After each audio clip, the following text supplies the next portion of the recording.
ambulance service. Is the patient breathing? No, she's not. She's Okay. not responding to anything. He had a couple of punches to the head. He's just woken up, throwing up. I don't know what's happening. There's a struggle. Just get somebody here, please. Let's go. This is a 12-hour shift with West Midlands Ambulance Service. This is definitely the busiest we've ever been. How far apart are the contractions? I can see your skull under it. Every 17 seconds, they receive a call for help. I'm losing excessive amounts of blood. He smashed his face up. From the 5.6 million people who live here.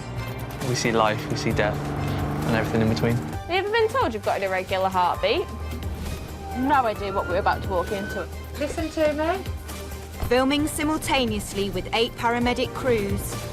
Life-threatening asthma attack. It's the ambulance service. Right, next one. This is life on the front line. I save lives. Not many people can say that they do that.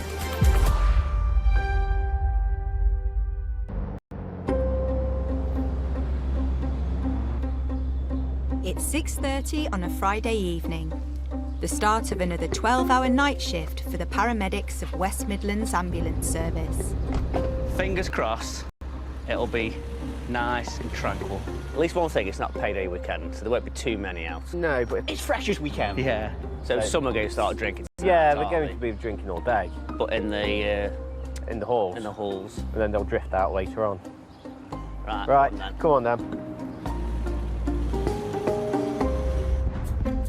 As they head out on the road, these crews can't afford to let their minds just vegetate.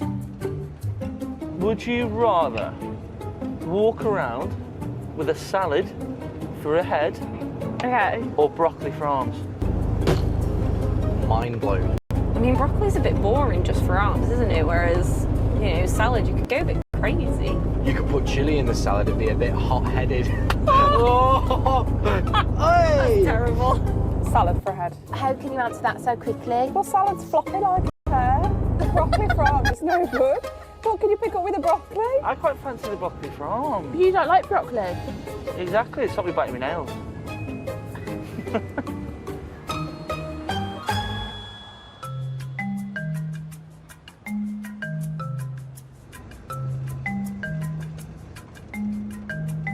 These gyms, man, that gym in there is open 24 hours. Can you imagine going to the gym now? Can't think of anything worse. I was offered a personal training session in the morning after my night shift. I politely said no. Politely declined. Politely declined, thank you. I think if you didn't have a sense of humour in this job, you would go crazy. Yeah. You have to be mad a little bit to do the job, really. The only weight I'll be lifting is my quilt into bed. Because the job can be so serious, we have to have a lot of light amongst us, don't we? So we have to have a giggle and we have to make each other laugh.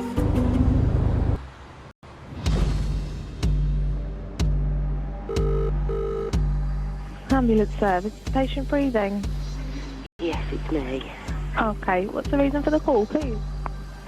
Chest pain, stomach pain, difficulty breathing. And would you say the problem's stopping you doing all of your normal activities right now? Yeah, I'm curled up in a ball on the floor. So, we've got chest pain radiating into the back, also abdominal pain, shortness of breath, aching all over, sudden onset of crushing or severe aching pain, chest, back, abdomen. This could potentially be a heart attack. Women present differently when they're having heart attacks to men. So sometimes it's not just a traditional chest pain, it can be pain elsewhere, such as in the abdomen.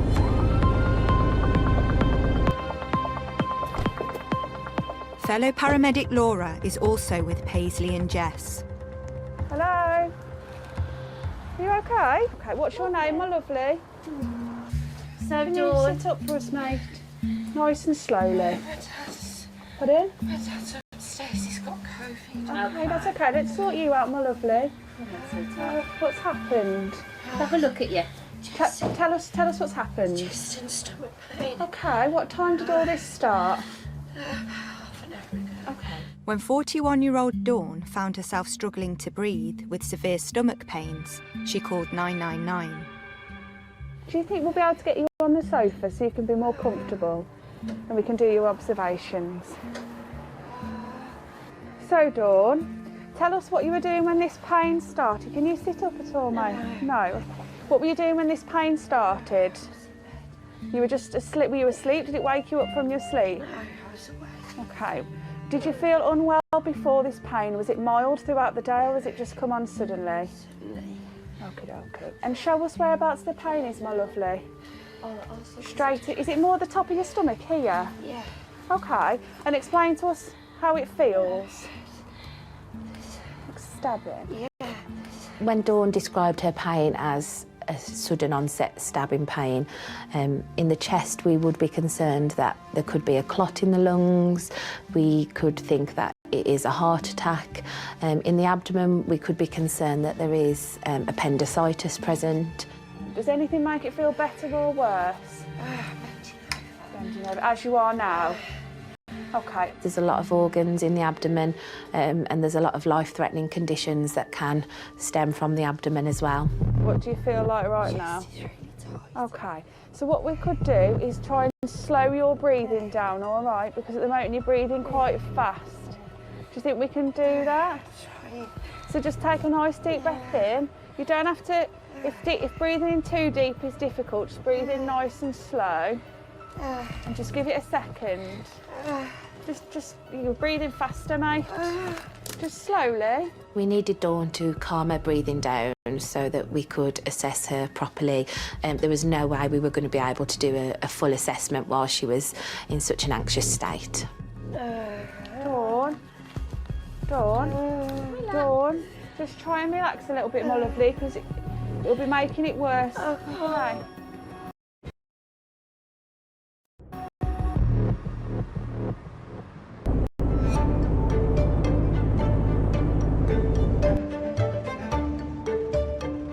God damn chips smell nice. No offence. You're getting down your chips, aren't you? Yeah. I don't blame you. I would if I was in that six. Got work out. That one's fine. That one feels heavier. I won't be friends with him. Why don't I be friends with him? You live too far away. Yeah, of course we are. Yeah, I think we ring, text, meet up, drink, eat. God, your teeth are mayonnaise. Oh, look at that. Old school. I think being friends outside the work helps because if you're having a real bad day, you've got someone who can just go, you know what, I need a drink, I'm coming round for a brew. To be honest, I'm on a diet, so.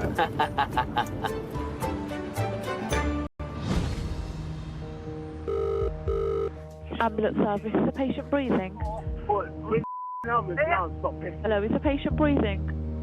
Yes, she is, yeah. Okay, what's the reason? She is being sick, she's coughing up blood. She's passing out. Why is there lots of shouting in the background? I need everybody to calm down, because all this shouting isn't going to make anything any easier, okay? Can anybody that sign bold? Please, can you do one? Politely. Can you go away? Is she taking regular breaths? She's taking regular breaths, no, I don't think she's not now. I don't know what's happening. There's a struggling. Just get somebody here, please. We are off to an unconscious patient. Tony and Adam arrive outside a nightclub in Stoke, where the police have closed the road and a female is lying on the pavement. Have I got head? Yeah, you've got head. As we got close to the patient, we can clearly see a female wrapped in blankets. Looked like she'd been sick a few times. All right, guys. Do you want to get us some room? You going to sit up for us? Sit up. Come on. Sit up. She was semi-conscious. She was able to follow some instructions. There's a bed here, mate, so come on, let's get you off this floor. Sit up. Come on, mate. Yeah, if I get... Hang on. She just looked really intoxicated, but we need to find out what's really gone on. This is the third ambulance crew to be called to this patient tonight. Watch it. The crews who examined the patient earlier concluded that excessive alcohol was the only issue. Have we established what's happened to? No idea yet. We're the third ambulance to her tonight. The last ambulance, she did nothing but gob off at him. Oh, I see. Well, right. So, right. We'll just move out of the way. God, no. Tony and Adam now need to carry out their checks to make sure there's nothing medically wrong with this patient. Borrow this arm. You're not taking any other substances tonight, have you? Lovely. Right, just pop this in your ear for me, Duck. Perfect. You know what's going on tonight, then? Not really. Do you know where you are at the minute? What are we going to do with you tonight, then? Drop me back home. We're not a taxi. Tony and Adam can't force this patient to accept medical treatment or go to hospital, but they do need to make sure she's safe. Do you want to go somewhere, sleep it off? Yeah? We'll go there, then. We'll go to IOU. You have to ring them first. Yeah. The IOU, or Intoxication Observation Unit, monitors patients who don't need to go to A&E, but do need somewhere safe to sober up. It's run by qualified nurses and support workers. They can place the patient in bed, make sure they're safe, make sure that if they do vomit, the airway's clear, and in the morning, make sure that they get home safe and sound. Really sharp scratch. As Adam examines the patient's blood sugar levels, Tony checks on the availability at the IOU. Good morning, mate. It's Tony, paramedic from Stoke. 6.3. 36.1 temperature. Numbers are all good. What should have been a fun night out has ended in tears in the back of an ambulance. What's going on tonight, then? A lot. You had a bad night. You want another blanket? But then suddenly, the patient becomes unresponsive.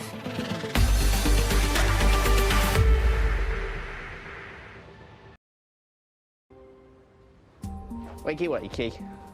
45 miles away in Stoke, paramedic Adam is treating a woman who collapsed outside a nightclub. Wakey, wakey.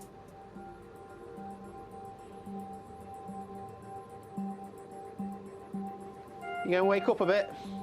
This is the third time an ambulance has been called to this patient tonight.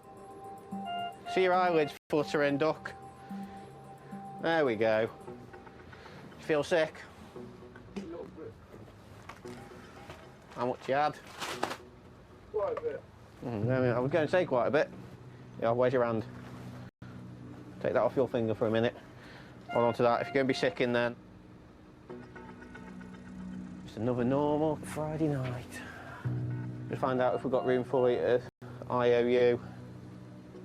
There you go. Accepted. Right, we'll take you up somewhere so you can sleep it off, eh? We've all been out and had too much to drink. On this occasion, she should have known her limits and either stopped drinking or a friend should have stopped in to stop her drinking and taken her home sooner. At the weekend, as many as 70% of patients in A&E have alcohol-related issues. You're going to be sick. Use that thing in your hand. Go on, you've got a sick ball there. In there for me. Oh, lovely.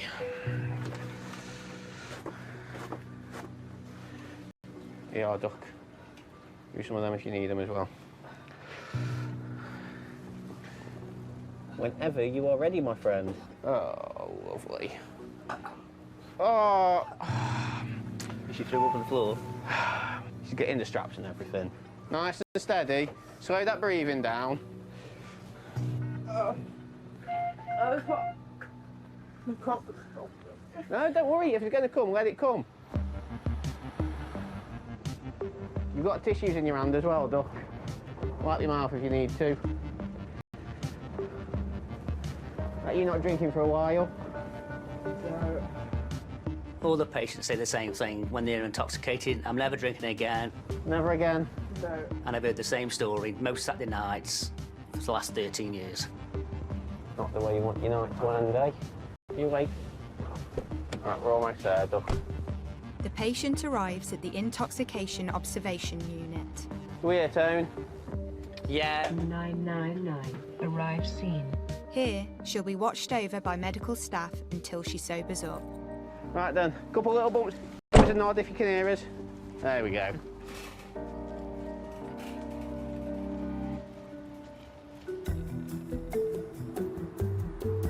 Right, go in, mop down, get rid of the vomit off my floor. So that's 6 paramedics, 3 ambulances, and down to after emergency ambulances off the road, the police presence, and now the IOU department. A department that is set up for intoxication observation unit, Yeah. IOU. And it's bad, isn't it? We've had to set it up so we can free beds up elsewhere. Yeah, but she's asleep, she's safe. Ambulance services, the patient breathing? No, she's not. Okay. On for anything. Another couple of punches to the head. He's just woken up, throwing up. I don't know what's happening, but there's no difference. They're struggling. Just get somebody here, please. Let's go! This is a 12-hour shift with West Midlands Ambulance Service. This is definitely the busiest we've ever been. How far apart are the contractions? I can see your skull under it. Every 17 seconds, they receive a call for help.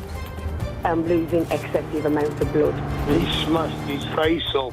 From the 5.6 million people who live here. We see life, we see death, and everything in between. Have you ever been told you've got an irregular heartbeat? No idea what we're about to walk into.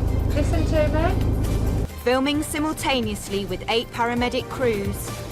Life-threatening asthma attack. It's the ambulance service. Right, next one. This is life on the front line. I saved lives. Not many people can say that they do that.